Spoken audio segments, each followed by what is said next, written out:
बिस्मिल्लाहिर्रहमानिर्रहीम। अस्सलाम वालेकुम students, I am Waqar Ahmed, your mathematics teacher. Students, हम लास्ट लेक्चर में एक्सरसाइज 4.5 के हवाले से कोई डिस्कशन कर चुके हैं। वहाँ पे मैंने कुछ हद तक आप लोगों को बताया कि हमें जो भी सेकंड डिग्री होमोजीनियस इक्वेशन या कोई भी सेकंड डिग्री इक्वेशन नज़र आती है, अब होमोजीनियस जिसमें क्या फ़र्क है और सिर्फ सेकंड डिग्री में क्या फ़र्क है। सेकंड डिग्री या सेकंड डिग्री होमोजीनियस इक्वेशन दोनों हैं तो सेकंड डिग्री, लेकिन इसमें जो माइनर सा डिफरेंस आएगा अब उसको मैं आपके साथ डिस्कस करूंगा। ये जो सेकंड डिग्री होमोजीनियस इक्वेशन होती है इसमें क्या है, फाइंड द लाइंस। इसमें लाइंस है representing by each of the following. Question number 1, 2, 3 जो स्मार्ट सिलेबस में है, मैं according to smart syllabus question 2 तभी लिखा कि फर्स्ट क्वेश्चन स्मार्ट सिलेबस का हिस्सा नहीं है। हमें ये कहा जा रहा है कि ये जो आपको लाइंस नज़र आ रही हैं इसमें दो लाइंस छुपी हुई हैं, वो फाइंड आउट करो। उसके बाद also find measure of the angle between them. वो जो दो लाइंस होंगी उन दो लाइंस के दरमियान बनने वाला एंगल क्या होगा वो भी फाइंड आउट करो।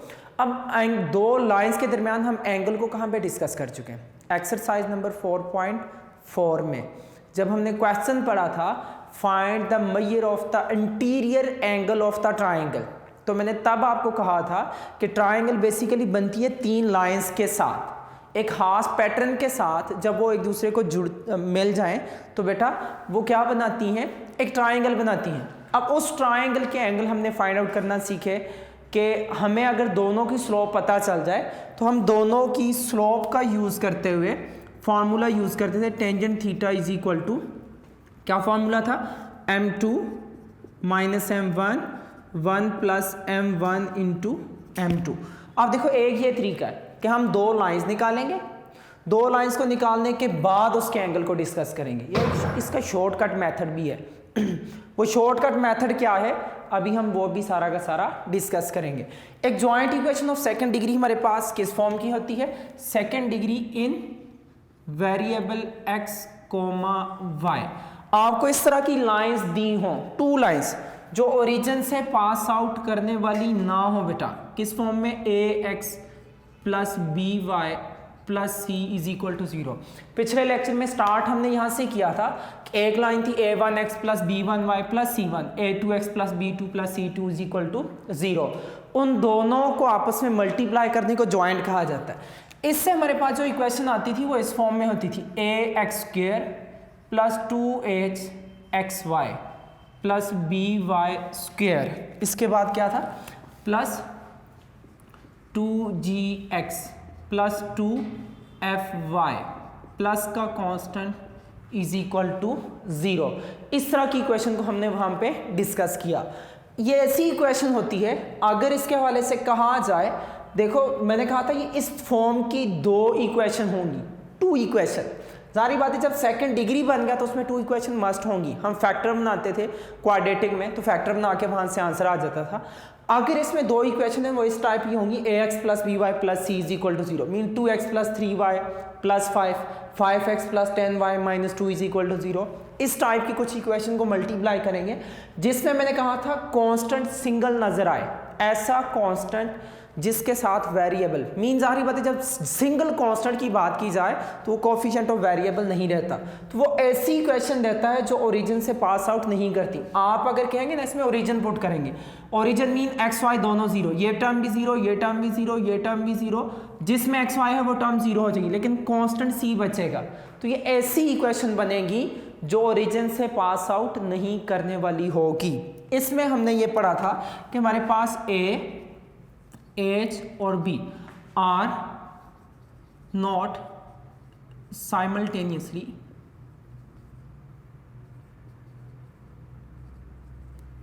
zero। इकट्ठे तीनों को 0 नहीं होना चाहिए, कोई एक हो सकता है, दो हो सकते हैं, लेकिन जब तीनों 100% वो शॉर्ट ही है, जब तीनों 0 हो जाएंगे तो सेकंड डिग्री इसका क्या हो जाएगा, खत्म हो जाएगा। लास्ट टाइम मैंने डिग्री के वाले से आपको डिस्कस किया था। अगर इसी में हमारे पास एक स्पेशल टाइप की एक सेकंड डिग्री इक्वेशन, अ सेकंड डिग्री होमोजीनियस इक्वेशन, वो किस टाइप की होती है, उसकी इक्वेशन में हम ये कहते हैं कि हम 2gx 2fy और c को नहीं लिखते, सिर्फ और सिर्फ क्या लिखा जाता है, ax² plus 2hxy plus B Y square is equal to 0। ये रिप्रेजेंट करती है पेयर ऑफ लाइंस को जो कहाँ से पास आउट करती हैं, पासेस थ्रू द ओरिजिन। अगर वो ओरिजिन से पास आउट करती हैं तो बेटा वो इस टाइप की इक्वेशन होंगी कि जिसमें हमारे पास single constant without coefficient of variable के अलावा कांस्टेंट आपको नजर नहीं आएगा। तो इस तरह की इस टाइप की दो इक्वेशन लें, 2x plus 3y 5x plus 10y, उन दोनों को आप मल्टीप्लाई करेंगे तो आपके पास एक सेकंड डिग्री होमोजीनियस इक्वेशन इस टाइप की मिलेगी ax स्क्वायर। जब हम क्वेश्चन करेंगे ऑलमोस्ट ये समझ लो बेटा कि इसमें दो इक्वेशन छुपी हुई हैं, वो हम अभी निकालेंगे, आपको ज़्यादा इंशाल्लाह क्लियर हो जाएगा। अब इस इक्वेशन के अंदर बनने वाला एंगल क्या होगा, वो दो लाइन्स क्या थी, वो कैसे फाइंड आउट करेंगे ये हम अभी डिस्कस करेंगे। ये क्वाड्रेटिक टाइप है बेटा, सेकंड डिग्री क्वाड्रेटिक का दूसरा नाम है। लेकिन होमोजीनियस के हवाले से लास्ट लेक्चर में भी हम डिस्कस कर चुके हैं कि होमोजीनियस का मीन क्या होता है कि सारी की सारी टर्म्स, उसमें देखो फर्स्ट टर्म की डिग्री कहा जाता है the highest power of the variables. अगर एक्स वाई दोनों होंगे तो मैंने कहा था एक्स की जगह पे के एक्स लिखा जाएगा, वाई की जगह पे के वाई लिखा जाएगा। जब इनको इकट्ठा करेंगे तो हमें वहां से पता चलता है कि ये होमोजीनियस है या सिंपल सेकंड डिग्री इक्वेशन है। अगर मैं सिंपल क्वाड्रेटिक की बात करूं तो उसमें आपको हाईएस्ट पावर ऑफ वेरिएबल 2 नजर आती है, ये सेकंड डिग्री है लेकिन होमोजीनियस नहीं है। होमोजीनियस में क्या होता है, उसमें देखो इसमें सिर्फ फर्स्ट टर्म सेकंड डिग्री थी, बाकी फर्स्ट डिग्री इसमें तो डिग्री है ही नहीं, मीन 0 डिग्री हो गया। यहाँ पे देखो सेकंड डिग्री, इस टर्म की भी डिग्री सेकंड, इस टर्म की भी डिग्री सेकंड, हर एक टर्म्स की डिग्री सेकंड इक्वल टू 0 है, तो इसी वजह से इसको क्या नेम दिया जाएगा, a second degree homogeneous equation. अमूमन इस तरह की इक्वेशन को हम f into X comma y की फॉर्म में लिखते हैं, जो यहाँ पे नजर आ रही है ax square plus 2hxy plus by square. अगर मैं यहाँ पे x की जगह पे kx लिखूं और y की जगह पे ky लिखूं, लास्ट टाइम मैं डिस्कस कर चुका हूँ आपसे बेटा कि दोबारा से आप पुट करके देखिएगा, ये k स्क्वायर x स्क्वायर आएगा, ये k स्क्वायर xy आएगा, ये k स्क्वायर y स्क्वायर आएगा, सब में से k का स्क्वायर कॉमन हो जाएगा, दोबारा से यही इक्वेशन आपके पास बन जाएगी f of x comma y की फॉर्म में। आप करके देखिएगा, इस इक्वेशन में x यहाँ पे kx और y की जगह पे ky पुट करके देखिएगा, k स्क्वायर सारी टर्म्स में से कॉमन हो जाएगा, बाकी आपको दोबारा से वही फंक्शन मिल जाएगा। अगर आप x की जगह पे kx लिखो, y की जगह पे ky लिखो, सब में से वो k कॉमन आए तो वो होमोजीनियस होती है, सब में से जब कॉमन ना आए तो बेटा वो होमोजीनियस नहीं होती, सिंपल सेकंड डिग्री होती है। अगर हम पुट करते हैं k का स्क्वायर कॉमन आया तो सेकंड डिग्री, अगर k का क्यूब कॉमन आया तो थर्ड डिग्री। वैसे में बेटा इसको समझो ये क्वेश्चन सिर्फ सेकंड डिग्री के लिए। अगर यहाँ पे k की पावर 10 आई तो 10th डिग्री है, अगर यहाँ पे k की पावर n आई तो वो क्या है, nth डिग्री। आपकी बुक में kx ky लिखा, यहाँ पे lx ly भी आ सकता है, mx my भी आ सकता है।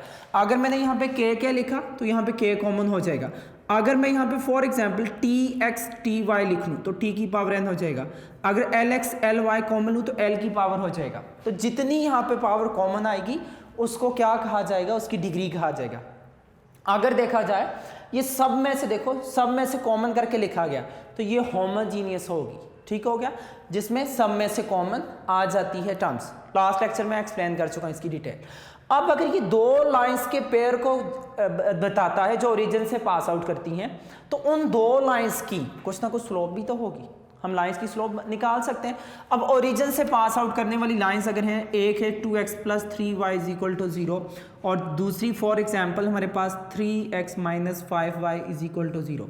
मुझे कहा जाता है इन दो लाइंस की स्लोप क्या होगी, तो मैं कहूँगा फर्स्ट लाइन की स्लोप m1 जो माइनस a/b, a था कोफिशिएंट ऑफ x, b था कोफिशिएंट ऑफ y, लाइन 1 की स्लोप होगी 2/3, लाइन 2 उसकी अगर मैं स्लोप m2 कहता हूं तो minus a/b coefficient of x our coefficient of y। तो यहां से आपको स्लोप नंबर 2 नजर आई, m1 m2।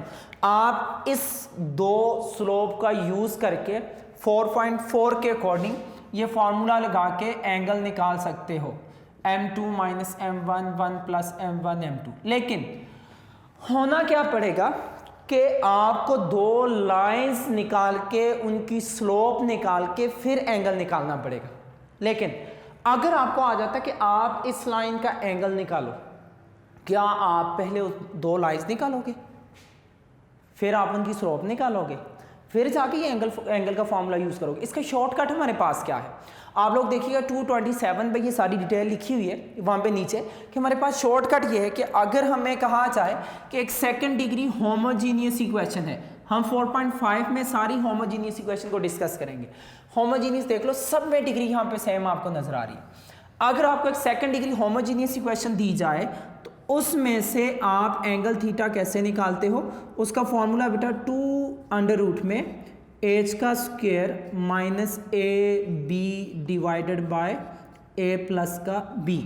यहाँ से देख लो एच एक्स वाई के साथ, देख लो एच हमें कहाँ से मिलता है एक्स वाई के साथ, ए हमें मिलता है एक्स स्क्वायर के साथ और बी हमें मिलता है वाई के साथ। कंपेयर करेंगे इस इक्वेशन को, अगर मैं इसके साथ कंपेयर करूँ तो हमें क्या मिलेगा, a x square plus 2hxy plus B Y square, a h और बी निकल आएगा। जब इन तीनों वैल्यू को यहाँ पे पुट करेंगे तो वहाँ से हमारे पास एंगल थीटा आसानी से मैयर हो जाएगा। ठीक हो गया।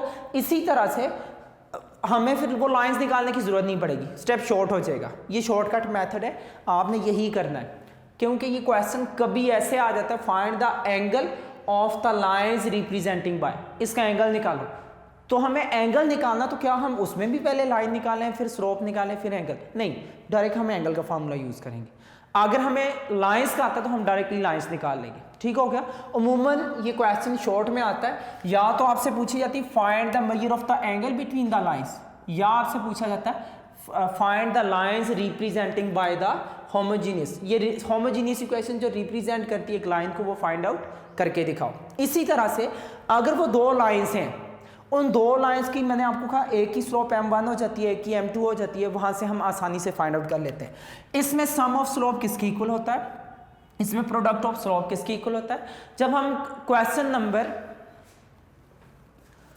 आपकी बुक पे जब हम क्वेश्चन नंबर स्टडी करेंगे 7, उसमें क्या लिखा, find a joint equation of the line through the origin, पिछले लेक्चर में आपको बता चुका हूं, and perpendicular to the lines. जब हमें कहा जाएगा आप जॉइंट इक्वेशन ऑफ लाइंस बनाओ जो कहां से पास आउट करती हो, ओरिजिन से, तो मैंने आपको कहा था कि हम स्पेशल टाइप की इक्वेशन डिस्कस करेंगे, y is equal to m1x and y is equal to m2x। ये ऐसी लाइंस होंगी जो स्पेशल टाइप की सेकंड डिग्री की इक्वेशन होंगी जो कहां से पास आउट करती हो, ओरिजिन से। इसके हवाले से मैंने सारा आपको डिस्कस किया था कि अगर मुझे इनकी जॉइंट इक्वेशन बनानी है तो मैं जॉइंट इक्वेशन बनाने के लिए इसको क्या करूंगा, y minus m1x equal to 0, फिर y minus m2x is equal to, अगर मुझे इन दोनों का जॉइंट बनाना है तो जॉइंट किस तरह से बनेगा, y minus m1x y minus m2x, इन दोनों को मल्टीप्लाई करो, क्या मिलेगा आपको, y स्क्वायर माइनस m2xy, फिर m1 को मल्टीप्लाई करो, minus m1xy plus m1 m2x square is equal to 0। अब होमोजीनियस इक्वेशन के मुताबिक x स्क्वायर पहले था, फिर x था, फिर y स्क्वायर था।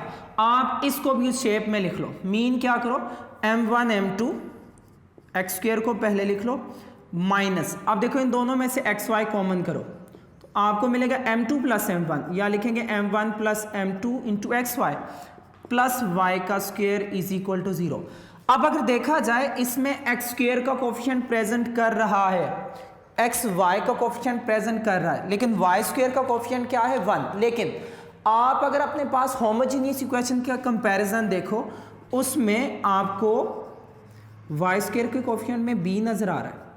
इस b को कैसे खत्म किया जाए, क्यों, अब देखो इनका कंपैरिजन हो सकता है इसका, लेकिन यहाँ पे y स्क्वायर का कोफिशिएंट है 1, इसमें है b खत्म करने के लिए हम क्या करेंगे, dividing each term by b।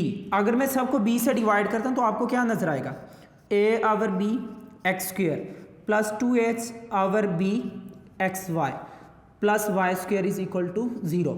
अब देखो इन दोनों को कंपेयर कर लो, एक्स स्क्वायर का कोफिशिएंट बन रहा है, एक्स वाई का कोफिशिएंट बन रहा है, वाई स्क्वायर का कोफिशिएंट 1 यहाँ पे प्रेजेंट कर रहा है, तो यहाँ से आपको मिल जाएगा product of slope m1 m2 is equal to क्या है, a ओवर b, जो हम यहाँ पे लिखेंगे कि हमें पता चल गया कि प्रोडक्ट ऑफ स्लोप किसके इक्वल आता है, a ओवर b के।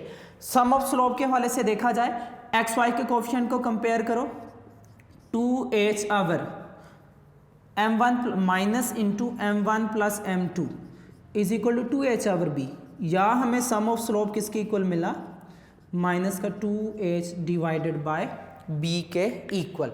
वहाँ से देखो हमने क्या कर लिया, सम ऑफ स्लोप भी फाइंड आउट कर लिया, प्रोडक्ट ऑफ स्लोप भी फाइंड आउट कर लिया। देखो दोनों में आसानी यही है कि इनके डिवाइड में b भी आ रहा है। वहाँ पे क्या था, sum of root minus b over है, product of root c over है, ये वो कंडीशन है।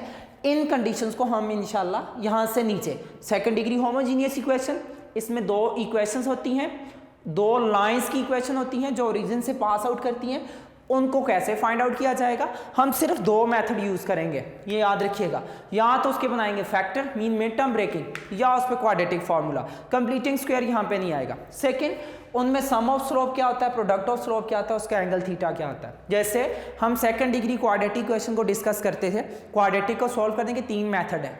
जब हमें बाउंड करे तो हम कंप्लीटिंग स्क्वायर करते थे, अदरवाइज हम या क्वाड्रेटिक फार्मूला या हम क्या करते थे, मिड टर्म ब्रेकिंग या फैक्टराइजेशन। फिर आगे जाके हम इसको डिस्कस करते थे क्वाड्रेटिक के चैप्टर में कि सम ऑफ रूट क्या होता है, प्रोडक्ट ऑफ रूट क्या होता है, अब सम ऑफ स्लोप और प्रोडक्ट ऑफ स्लोप। अब हमने उसके बाद इसका डिस्कस किया कि क्वाड्रेटिक में डिस्क्रिमिनेशन क्या होता है, वहाँ पे रूट्स को डिस्कस करते थे। अब हम angle between the lines discuss करेंगे। वहाँ पे क्वाड्रेटिक फार्मूला था कि क्वाड्रेटिक फार्मूले के थ्रू आप x की वैल्यू कैसे निकालते हो, यहाँ पे भी क्वाड्रेटिक फार्मूला उसी तरह से रहेगा। वहाँ पे हम एंगल को डिस्कस नहीं करते थे, लेकिन कुछ कंडीशन ऑलमोस्ट उसी तरह की अभी आपको नजर आएंगी। आपको एंगल थीटा नजर आ रहा है, इसमें आपको देखो ए स्क्वायर माइनस ए बी, वहाँ पे डिस्क्रिमिनेंट क्या होता था, बी स्क्वायर माइनस 4ac, जो आपको क्वाड्रेटिक में स्क्वायर रूट के अंदर वैल्यू नजर आती थी। इसमें ए स्क्वायर माइनस ए बी के ऊपर हम सारी की सारी अभी डिस्कशन करेंगे। पेज नंबर 226 पे आपको every homogeneous second degree equation ax square plus 2hxy plus by square represent a pair of line passes through the origin, these line are real and distinct. Distinct का word बेटा different से निकला है, different, वहां पे roots are unequal, यहाँ पे distinct आ जाएगा। वहाँ पे एक और रियल रियल था, यहाँ पे कॉन्सिडेंट आता है, यहाँ पे कॉन्सिडेंट, वहाँ पे इक्वल लिखा था। इसके अलावा इमेजिनरी जैसे था एग्जैक्टली उसी तरह से ही रहेगा। हम बिल्कुल इसको क्वाड्रेटिक की तरह से ही डिस्कस करेंगे जी स्टूडेंट्स। अब अगर इसको डिस्कस कर लिया जाए तो हमारे पास हम लिखेंगे फर्स्ट नंबर पे कि अगर हमारे पास एच का square minus A be greater than 0 हो जाए तो हम क्या लिखते थे, अगर डिस्क्रिमिनेंट ग्रेटर देन 0 हो, roots are real and unequal, तो इसके लिए हम क्या कहेंगे, यहाँ पे क्या कंडीशन लिखी हुई है, represent a pair of line passes through the origin, these lines are real and, देखो ग्रेटर देन 0 हो तो हम क्या लिखते थे, रियल एंड अनइक्वल। अनइक्वल को हम यहाँ पे किससे रिप्रेजेंट करेंगे, डिस्टिंक्ट, या इसकी कंडीशन ये भी हो सकती है कि एच का स्क्वायर इज ग्रेटर देन ए, दोनों का मीन एक ही है।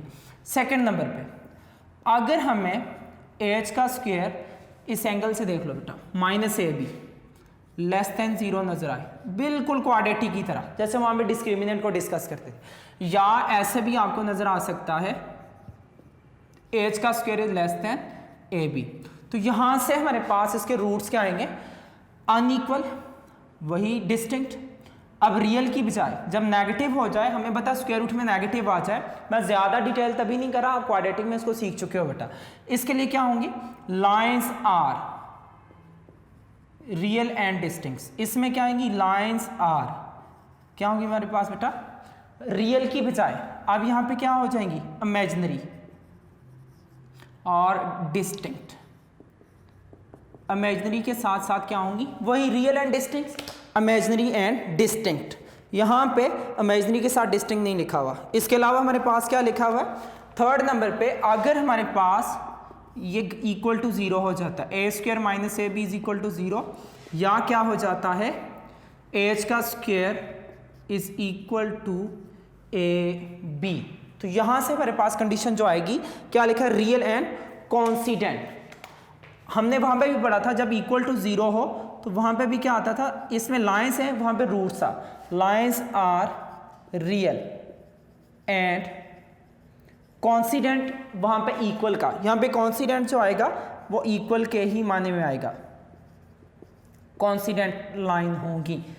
इक्वल, एक जैसी होंगी। ठीक हो गया, ये हमारे पास एमसीक्यू की कंडीशन है। इसके अलावा नेक्स्ट हमारे पास ये आता है कि अगर हमारे पास एच का square minus A B equal to 0 हो जाए तो हमारे पास क्या कंडीशन बनेगी। ये पेज नंबर बेटा 227 पे जहाँ पे टेंजेंट थीटा लिखा हुआ है इसके नीचे ये सारी कंडीशन लिखी हुई है कि अगर हमारे पास एच का square minus A b is equal to हो जाए 0 तो देन एंगल थीटा क्या होगा।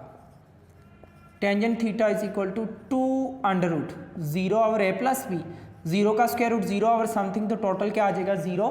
तो यहाँ से हम लिखेंगे theta is equal to tangent inverse 0, total answer 0 हो जाएगा।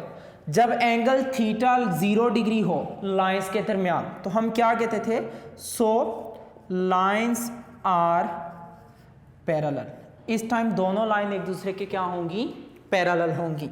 सेकंड नंबर पे अगर हमारे पास पहले मैंने क्या कहा, डिवाइड के ऊपर वाली वैल्यू 0, अगर डिवाइड के नीचे वाली वैल्यू 0 हो जाती है, a plus b equal to 0 हो जाता है तो टेंजेंट थीटा क्या होगा 2√ एच का स्क्वायर माइनस ए बी ओवर 0, समथिंग ओवर 0 क्या हो जाता है अनडिफाइंड। तो बेटा अगर टेंजेंट इनवर्स इन्फिनिटी किया जाए तो 90 डिग्री का एंगल आता है, तब दोनों लाइन एक दूसरे के क्या होंगी, परपेंडिकुलर होंगी या ऑर्थोगोनल लाइंस होंगी। ये आपके पास पेज नंबर 227 पे सारी कंडीशन लिखी नजर आ रही है। If two lines are parallel then angle theta is 0, उस टाइम हम क्या कहते हैं, which implies a square minus A b is equal to 0, तो तब हम क्या कहते हैं, which is the condition for the lines to be coincident, हम पैरेलल का नाम देते थे। इसके बाद if lines are orthogonal then theta is equal to 90 degree, अगर वो परपेंडिकुलर लाइंस हैं so tan theta is not defined, this implies a plus b is equal to, वहां पे ए प्लस बी क्या होगा 0 के इक्वल होगा। या hence the condition for the represent pair of orthogonal line the sum of coefficient of x square and y square is 0। यहाँ पे a कहाँ पे प्रेजेंट करता है, coefficient of x square, b कहाँ पे प्रेजेंट करता है, कोफिशिएंट ऑफ y का स्क्वायर। फॉर एग्जांपल एक लाइन में लिखता हूँ x square minus 2h xy minus y square is equal to 0। मैं कहता हूँ these line are parallel, perpendicular, both या नन ऑफ दिस। तो आप लोग देखो इसमें आपको क्या नजर आता है, अगर आप इसको कंपेयर करते हो सेकंड डिग्री होमोजेनियस इक्वेशन के साथ, ax square plus 2h xy plus by square is equal to 0, तो आपको यहाँ से a का आंसर 1 नजर आया और b का आंसर क्या नजर आया -1। इन दोनों का सम करो क्या आएगा, तो ये दोनों लाइंस आपस में क्या होंगी, ऑर्थोगोनल लाइंस होंगी। सेम अगर आपके पास इसी कंडीशन को मैं इस फॉर्म में देखता हूँ, h का स्क्वायर माइनस ए बी, अगर आप देखो फॉर एग्जाम्पल आपको यहां पे लिखा नजर आता है प्लस का एक्स वाई प्लस का y इज इक्वल टू 0, यहां से आपको क्या क्या वैल्यू मिलेगी, a की वैल्यू 1, b की वैल्यू 1 और 2h इज इक्वल टू 2, तो h इज इक्वल टू क्या हो जाएगा 1। तो इस लाइन के हवाले से हम ये कहेंगे कि यहां पे हमें जो कंडीशन नजर आती है a square minus A b is equal to क्या आएगा 1 स्क्वायर माइनस 1 इंटू 1 0 है। जब a square minus A b 0 हो जाए तो तब लाइंस एक दूसरे के क्या होती हैं, पैरेलल होती हैं या कॉन्सिडेंटल होती है। इस टाइम दो लाइन एक दूसरे के क्या होंगी, परपेंडिकुलर होंगी। इस तरह के एमसीक्यू इसमें से अमूमन पूछे जाते हैं। ठीक हो गया, यहाँ तक इसका ये सारा टॉपिक था। मैं आपके साथ एक क्वेश्चन शेयर करता हूँ जी स्टूडेंट्स। क्वेश्चन नंबर 1 से लेकर ऑलमोस्ट ये 5-6 तक आ जाते हैं। Find the line representing the following, also find measure of the angle. इनमें जो दो लाइंस छुपी हैं वो फाइंड आउट करो, या दूसरे नंबर पे एंगल थीटा फाइंड आउट करो। बेटा हम दो तरीके यहाँ पे यूज़ करेंगे लाइंस निकालने के लिए, या फैक्टर या क्वाड्रेटिक फार्मूला। हम देखते हैं इसकी मिड टर्म ब्रेकिंग हो सकती है। 3 टू द क्या आ जाएगा 6, तो यहाँ पे देखो हम 6 के लिए अगर फैक्टर बनाएं, 2 पे 3, 3 पे 1, 2 3 दैट 6, 6 प्लस 1 क्या हो जाएगा 7। 4 लाइंस के लिए हम क्या करेंगे, वी फैक्टराइज या we find mid term breaking. तो हम क्या लिखेंगे 3x square plus 6xy plus 1xy plus 2y square is equal to 0। First 2 में से 3x कॉमन लो तो क्या बचेगा x प्लस 2y, इन दोनों में से y कॉमन लो तो x plus 2y is equal to 0। देखो ये दो लाइंस आपको यहाँ से मिली, दोनों से कॉमन आ गया, बाकी क्या बच गया 3x plus y is equal to 0, एक लाइन बन गई x plus 2y is equal to 0 और एक लाइन बन गई 3x प्लस का y इज इक्वल टू 0। ये हमें क्या मिली, रिक्वायर्ड 2 लाइंस। वो 2 लाइंस हमें मिली जो रिप्रेजेंट करती हैं पेयर ऑफ लाइंस जिनका ज्वाइंट करने से एक सेकंड डिग्री होमोजेनियस इक्वेशन बनती है। मैंने आपको बताया ना, सेकंड डिग्री होमोजेनियस इक्वेशन में ऐसी 2 लाइंस होती हैं जो कहाँ से पास आउट करती हैं, जो इस फॉर्म में देखो, यहाँ पे एक ही जगह पे है 1, बी की जगह पे 2, एक ही जगह पे 3 और बी की जगह पे 1। ये 2 लाइंस को रिप्रेजेंट कर रहा है जो पासिस थ्रू द कहाँ है, ओरिजिन, जो ओरिजिन से पास आउट करती हैं। ठीक हो गया। आप इसको फैक्टर से भी कर सकते हो, अगर फैक्टर ना बन पाए तो हम बेटा क्वाड्रेटिक लगाते हैं, अदरवाइज क्वाड्रेटिक का यूज नहीं करते। सेकंड नंबर पे for angle theta, angle theta के लिए हम क्या करेंगे, कंपेयर करेंगे, किसको कंपेयर करेंगे, 3x² प्लस 7xy प्लस का 2y² is equal to 0 with, इसका कंपैरिजन हम करवाएंगे ax² plus 2hxy plus by² is equal to 0। Comparison करो, x² के इक्वल तो a की वैल्यू क्या होगी, xy की equal 2h is equal to 7, h is equal to क्या होगा 7/2, y² के इक्वल तो b इज इक्वल टू क्या आ जाएगा 2 के इक्वल। यहाँ से हमारे पास tangent of the angle theta, देखो हम स्टार्ट से पढ़ते आ रहे हैं, स्लोप निकालनी हो टेंजेंट थीटा, 2 लाइंस के दरमियान स्लोप को यूज करके एंगल निकालना हो टेंजेंट थीटा। इसी तरह से हम बेटा एक सेकंड डिग्री होमोजेनियस से एंगल निकाल रहे हैं, तब भी हम किसका यूज करें, टेंजेंट थीटा का ही यूज करेंगे। सो टेंजेंट थीटा किसके इक्वल होगा, is equal to 2 square root में एच का स्क्वायर, एच का स्क्वायर करेंगे तो क्या आएगा 49/4 माइनस ए बी का मीन 2 3 का क्या हो जाएगा 6 divided by a plus b का मीन क्या होगा 2 प्लस का 3। अभी जो मैंने आपको MCQ के लिए 2 लाइंस बताई थी, क्या आप डायरेक्टली भी देख सकते हो, ये पैरेलल है या परपेंडिकुलर है, तो आप फॉर्मूला लगा के भी कर सकते हो, ये शॉर्टकट वे भी यूज कर सकते हो। यहाँ से मेरे पास क्या आएगा 2 स्क्वायर रूट, आप देखो 4 इन दोनों का एलसीएम होगा 49 माइनस 2 3 6 4 क्या हो जाएगा 24 डिवाइडेड बाय 5। तो यहाँ से एंगल थीटा क्या बनेगा 2 स्क्वायर रूट में 25/4/5, तो आपके पास आएगा 2 × 5/2 डिवाइडेड बाय, ये 2 से कैंसिल 5 से cancel, tangent theta is equal to क्या होगा 1।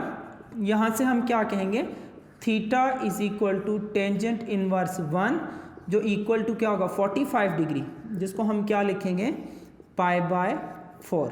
याद रखिएगा मैं 4.4 से पहले आपको डिस्कस कर चुका हूँ angles between interior angle of the triangle. अगर आपको 2 लाइंस के दरमियान एंगल नेगेटिव नजर आता है, अगर ये -45 होगा तो हम 180 डिग्री, क्यों एक लाइंस पे डी शेप में 180 डिग्री एंगल बनता है, हम 180 डिग्री का एंगल प्लस करके वहां से उसका वो एंगल मेजर कर लेंगे। ठीक हो गया। देखो ये हमारे पास सिर्फ इतना सा है, इसकी लॉजिक्स बहुत बड़ी है, काफ़ी सारी हैं, MCQ वाइज बड़ा ये बेटा है, लेकिन अगर हम क्वेश्चन वाइज देखें क्वाड्रेटिक के थ्रू तो आप बेटा इसके फैक्टर बना सकते हैं, क्वाड्रेटिक फार्मूला लगा के लाइंस निकाल सकते हैं, कंपैरिजन करके ए बी और एच की वैल्यू निकाल के एंगल थीटा वहाँ से आसानी से मेजर कर सकते हैं। कोई एक शॉर्ट में पूछा जाता है या लाइंस का या एंगल का। ठीक हो गया। देखो ये बहुत आसान क्वेश्चन है, लेकिन इसका जो टॉपिक है वो लॉजिकल है, उसको अच्छी तरह से देखिएगा, उसकी प्रैक्टिस कीजिएगा ताकि बेटा आपको समझने में आसानी हो। आज का हमारा लेक्चर यहाँ तक ही था, नेक्स्ट लेक्चर में इंशाल्लाह आपसे मुलाकात होगी, तब तक के लिए अल्लाह हाफिज़, अस्सलाम वालेकुम रहमतुल्लाहि व बरकातहू।